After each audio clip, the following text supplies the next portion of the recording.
When I first saw the trailer for Trap, I could not be more excited. I mean, a serial killer trapped at a pop concert with police at every entrance there to catch him. I mean, that's the definition of a good time. Like, who in their right mind would not be unbelievably excited about this film?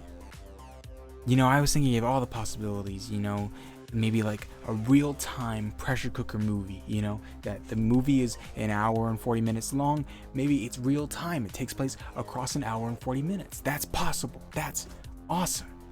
Or maybe a Death Note kind of thing, right? You have like Light, the serial killer who's trapped inside, and then you have L as some detective trying to catch him, and it's this cat and mouse game.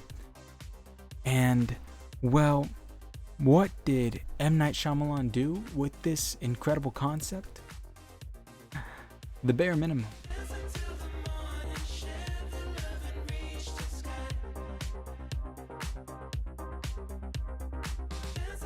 When I say this is one of the best premises for a contemporary slasher, I'm not kidding. Like, I physically cannot really think of a premise that beats this one. A good slasher in 2024 set at a pop concert? I mean, that's just genius. It's perfect. You have all the right ingredients set up for you. And Shyamalan deserves credit for that, and he deserves credit for a great number of things in Trap. However, he also needs some criticism for holding this film back from its full potential. So without any further ado, let's get into it. The good, the bad, and the take. So the opening of the film shows the father-daughter duo heading into the entrance of the concert, and it's done with such love that you can just feel through the screen. I mean, Josh Hartnett plays the most perfect dad. Cringy dad jokes, the goofiness, and the love he has for his daughter. I mean, it's palpable. And it's incredible how well it's done in the first little section of the movie, because it sets up for a really good twist when you get to see the other side of him when he turns into the butcher. The opening scene allows for a really great contrast between his fatherly persona and his serial killer persona, which you see throughout the movie. You see him switch back and forth, and the opening part is just a good baseline for that. And speaking of the daughter, I mean, the daughter is a great anchor in this film. She used very well to make Hartnett not be able to focus on trying to escape. All the times his plans are thwarted because he needs to go back to his daughter and make sure she's having the time of her life, and make sure that whatever his plan entails, she's involved in it. Now, the concert's main event is Lady Raven, who is just a classic female pop star archetype. I mean, you can put in Ariana Grande, Sabrina Carpenter, Taylor Swift, all of those kinds of people. They all are just kind of the exact same archetype for what you get in the movie, which is Lady Raven. And who plays Lady Raven, you might ask? Why, it's Salika, of course. Salika Shyamalan, as in the director M. Night Shyamalan's daughter herself. And, we're still in the good part of the video, so let's talk about Lady Raven's good side. Music played throughout the concert. Lady Raven's music, Salika's music is great. I mean, they're just good songs that are very good for this kind of concert that feels like, the kind of concert that a daughter would drag a dad to. Now, lastly, in the good section, I want to talk about the structure. The structure of the film is interesting because overall it's a good structure.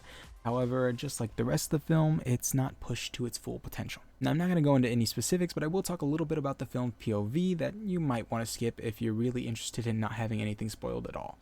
Now, through the film, the father has many hurdles that he has to jump to try and escape, and so we go from hurdle to hurdle to hurdle with a gradual, eventual turn done with such grace that suddenly changes the film's POV. Now, it's incredibly well done how you go from rooting for the serial killer to suddenly ending up on the opposing side. I mean, it doesn't feel rushed or frustrating. It's a very natural transition that honestly would be very easy to botch. So, I mean, you just have to give it up for that. All right, now that's all the good it's got going. That means it's time for... Now, let me preface this by saying that a lot of the bad in this film comes from the film just not going all the way. I mean, it's got good bones, good meat, but no sauce. Now, I just talked about the good aspect of the structure in the film, but let's talk about the rest of that, which is that the killer faces many hurdles throughout the film and needs to try to overcome them. I mean, it's a classic good structure. However, the problem is that the film lets each hurdle sit for about 5 minutes. I mean, every time there's any kind of conflict, he just lucks his way out or somehow figures a way out, and there's never any opportunity to let that tension rise, or more so, there's plenty of opportunity to let that tension build, and it's always one of those things where the meter starts going, and then, I mean, anytime you feel like the heat is starting to rise and things are starting to build up, it just immediately cools off. And for a movie whose premise is essentially just a very large pressure cooker, it's mind-blowing that they never take full advantage of it. Now, also throughout the film, there are some strange moments that make me feel like a good bit must have got left on the cutting room floor. Now, I could be wrong, this is just total speculation, but there are a few things that shot out to me as being incomplete or just kind of oddly placed, and either that's just, you know, how the movie is, or some things got cut out. And I'll give you kind of 3 examples, not big spoilers or anything, let me just talk to you. Now, one is that throughout the film, like I said, the killer is trying to figure out and go through all these kinds of hurdles on how he can escape. And well, a solution is presented at one point. It's an interesting, cool looking thing, and he's trying to figure out how he can make it work, but then he just decides that he can't, because his daughter, he can't really convince her about how they can do it, and he can't really figure out how to make it happen. And that's not the strangest thing in the world, right? I think that happens, you know, that's not a bad thing. But the way that it was set up, it was given like 5 or so minutes, like the same amount of time every other hurdle has gotten, that same thing got an equal amount of time, only for it to never go anywhere, and it just was left that way and never spoke about again. It was a possible solution that was thought of, looked at, and gave attention to, but then just ended up, it seems like Shyamalan was just like, nah, let's just cut it, let's just not go anywhere with it, and that was it. And it just felt like it ended prematurely, and I could be wrong, but I felt like there was supposed to be more that was going to happen with that they just decided that they had to cut. Number 2, there's a really strange emphasis put on jewelry. There's a specific 2 scenes that talk about specific jewelry items, that the way that they're talked about and the person who kind of brings them up, it really feels as though there was going to be some kind of special connection between the jewelry and a certain character, I would say a main event kind of character. And there just was never anything there. It was honestly kind of used as a throwaway excuse for why somebody was suspicious of the serial killer. But for the amount of kind of attention it got, which wasn't a significant amount of attention, but enough attention to where it feels like the jewelry was going to be a little bit more important, which honestly made me theorize that it was going to tie into a past victim that's connected with somebody else that is in the movie. Again, no spoilers, but nothing. It really didn't amount to anything at all. It was just kind of flipped. And number 3, there is a cameo / character in the film that's given a good bit of attention and a good bit of time that feels off. It feels not right, considering nothing ever happens with them. It goes absolutely nowhere. So if you didn't know, there is a rapper in this film. He's fairly famous. He has some great music. I love it day and night. Listen to it all the time. And he has a cameo, but it's not like a normal film cameo where he just kind of comes in, he shows up, and then he leaves. There are like actual scenes where the father is like paying like hard attention to this character. And the character is kind of having these explosive diva moments, and it happens more than once. It happens multiple times of going to something else, coming back to this multiple times, and then the character makes their exit, and it's also done. It's silly and it's funny, but it's just never amounts to anything. And I can't tell if it was just them just doing some goofy cameos for the sake of it. But I really thought that was going to go somewhere. It's their diva explosions. I thought maybe it would trigger something in the serial killer that would make him be like, oh, I want this guy to be out of the picture now. But no, nothing ever comes of it. It just kind of left, and I don't know. I was confused. I thought that didn't feel right. I thought that there was supposed to be more with them, but there just wasn't, and that's fine. Like I said, maybe it wasn't cut, maybe that's just how I wanted to do it, but I'm just telling you how it felt to me. It felt like that was something that was going to be something, and then it just wasn't.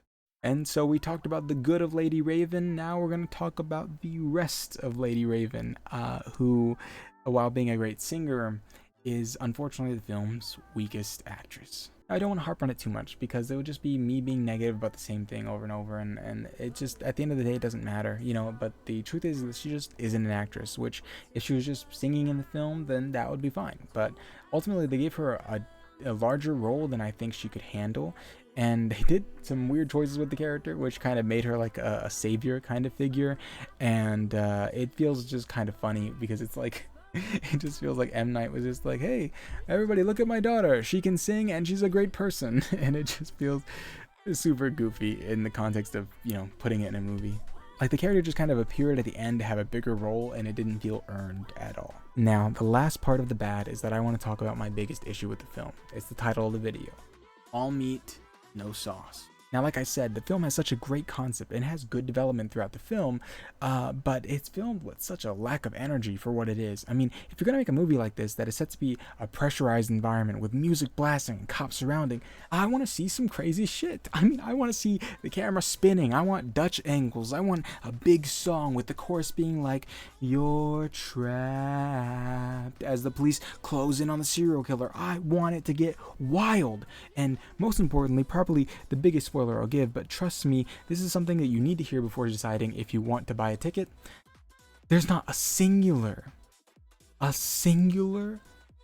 flatline in the entire film. He is a serial killer who never kills. They hand him a weapon. They set him up like he's going to do something with it, and then he doesn't. And then in another scene, he seriously maims and injures somebody. And it's in the background. Why is it in the background? It's just, oh, it's so frustrating. If you're making a movie with a slasher, make him slash, baby. You know, I would love to see him slaughter his way out of situations, you know, trying to escape the venue, so every now and then he has to bump one off, you know, like Hitman. A lot of people have compared it to a Hitman game. Yes, it's like a Hitman game if you never hit anybody. And I would like to see the police like have to try and like be weird and nefarious and like cover up the flat lines, because obviously you can't cause a panic. Now, I know the film is set up mostly for M. Night's daughter. Good for that. But the truth is that the film I thought was going to be kind of geared towards horror fans to a certain degree, at least a smidge, right? And when you gear it that way, and when it looks that way, and then you never slash anyone, you never give anyone the good old flat line with really cool stuff going on, I mean, you lose that audience, which again, I don't necessarily think he's concerned with gaining that kind of audience. Like I said, I think it's mostly about just getting any audience to listen to his daughter's music, but still, it's just one of those very big disappointments that I think would have just amplified the film to a ridiculous degree. Unfortunately, it's a film that should have energy bursting through every single scene, but it's just shot in a way that's meant to be tense without ever providing any tension. Now, my big take on it is that I had incredibly high hopes for Trap. I really did. I really believe that there was such good promise for this film, and I was so excited to see what was done with it. But unfortunately, it just wasn't much. It was a very B movie that was treated like a B movie, all the way from the director to the marketing team. Josh Hartnett, to me, was the only thing that really made this film worth watching. I think if you put any other just kind of random actor in it, it would not have been nearly as great as it was because of Josh's performance. I mean, ultimately, he provided so much depth to a character that was just kind of averagely written. So all in all, I give Trap a 333. And about 150 of that goes for the concept. About another 150 comes from Josh Hartnett. And then 33 of it comes from just the rest of the film. All in all, I just hope it does for Salika's career what M. Night wanted it to do, and I hope it does for Josh Hartnett's career what I want it to do, because otherwise it's just a waste of time for everyone.